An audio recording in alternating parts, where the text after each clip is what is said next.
Hello, today I will show you how to scout and hire different drivers in F1 Manager 2024. First, we'll need to go to the scouting section, right here, and go into drivers. As you can see here, we will need to look for an agent that is open to negotiation. We then go into this agent's profile and we simply propose a contract.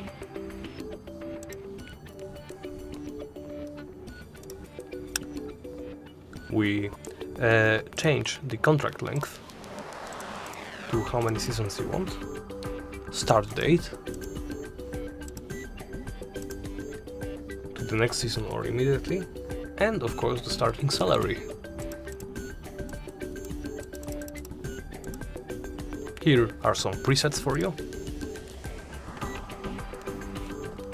and a breakout multiplier, signing bonus, and offering a deadline. I will offer the contract like this.